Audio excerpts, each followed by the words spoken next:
If you've ever looked inside a wind-up watch or a car's transmission, you've seen a system of gears. A gear is a wheel with teeth that meshes with the teeth of another gear to transmit power on a continuous basis. Combining gears of different diameters affects rotation speed and force.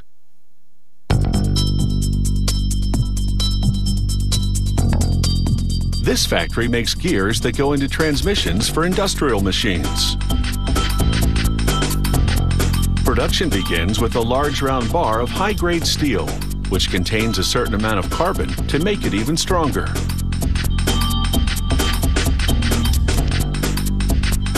An automated bandsaw slices off a piece that's the right thickness for the size of gear they're making. This piece is called a gear blank.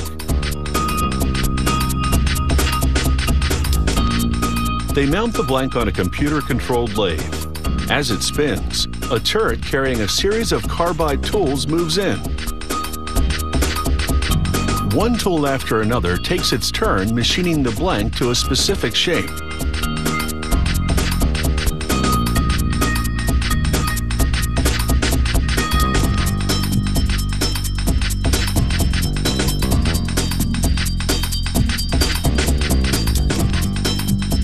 A shower of coolant prevents overheating when the jumbo drill has its turn. It bores a hole right through the middle of the blank.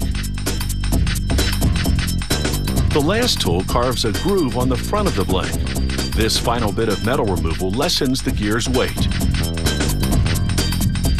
Now the blank goes into a computer-controlled mill.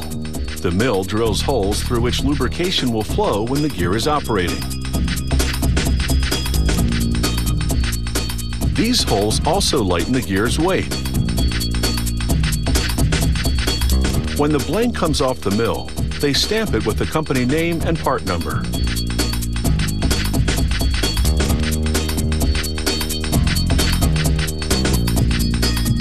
Now for the gear's teeth. A machine called a gear shaper carves out the inner teeth, the ones lining the center hole, with its titanium-coated cutter.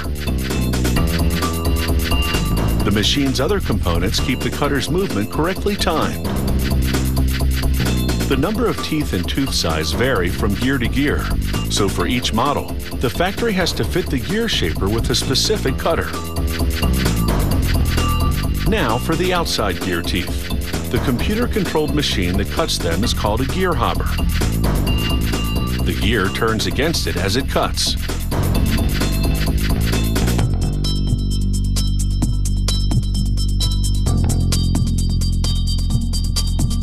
If the hopper would cut the full depth of the teeth in one shot, the cutter would chip. So the gear keeps turning around and around again as the hopper cuts a bit more with each pass until the teeth are the right depth.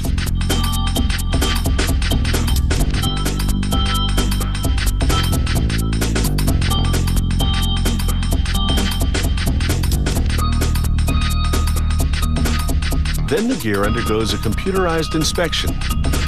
A probe scans the entire surface, including every tooth. It sends data to a computer which then analyzes the dimensions and ensures they meet the engineering specifications. Gears that pass this quality control inspection go into a furnace for heat treatment. This strengthens the steel.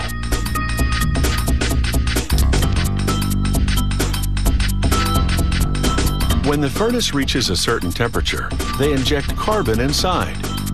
The gears absorb it, and the steel strengthens even further. A soaking in oil afterward hardens the metal.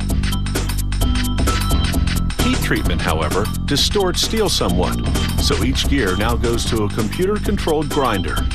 It restores them to very precise specifications for bearings to fit properly.